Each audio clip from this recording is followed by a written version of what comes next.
What is the best piece of advice ever given to you, Kris? It can be more than one, personal or professional.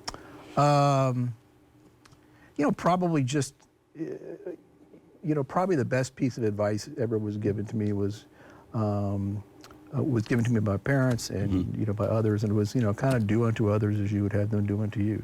I mean, I think it's a pretty basic thing, but I try to have gone through my life and tried to treat people, whether it was personally or professionally or my job, as I would want to be treated, and to to respect them. And I always ask myself, if I wouldn't want to be treated this way, if I wouldn't want somebody to talk to me this way, then I shouldn't be, I shouldn't do that to someone else. And I think that is it's a kind of basic thing, but I think it's something that I've tried to live by. How many people roughly on an annual basis come to the IdeaFestival?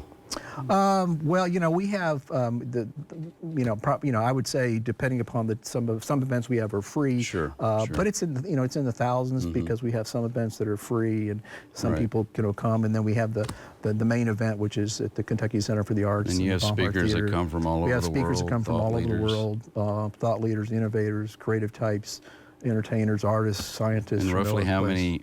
I don't want to call them breakout sessions, but how many?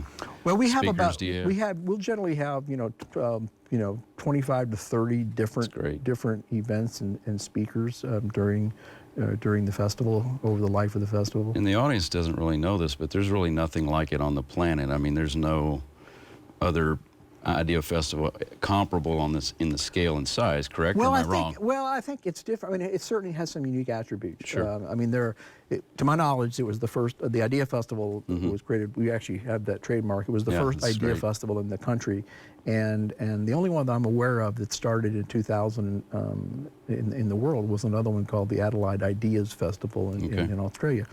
But there are other events now. I mean, other events. There's Chicago's Idea Week. There's the Aspen Ideas Festival. Certainly TED, which a lot of people go to. But I think in terms of what we do that is different, I think there's a couple of value propositions that we feel strongly about that make it a little bit more unique. One is that there's no such thing as useless knowledge. And so when you come to the festival, there's no tracks. There's not a business track or an arts track. You kind of get thrown in there, and we kind of, encourage and force these collisions between ideas and topics to encourage people to understand that really innovation happens, when you synthesize, understand how you bring together, make the connection to synthesize knowledge and to come up with really fundamentally new ideas. And the second big value proposition, which we feel very strongly about, that we've had since day one, is that it be accessible. Okay. And so while other festivals have many of the same speakers that we have, may charge $3,000, $5,000, in some cases $8,000 or $9,000, you can come to the festival and get an all access pass for I think this year it's like $300 or $325. Wow, and that's, we are able to do that because we get strong support from sponsors who share that value. And that way we can basically, underwrite the cost. And so, we don't want anybody to be kept out of the festival because of the size of their checking account. And that's very important to us.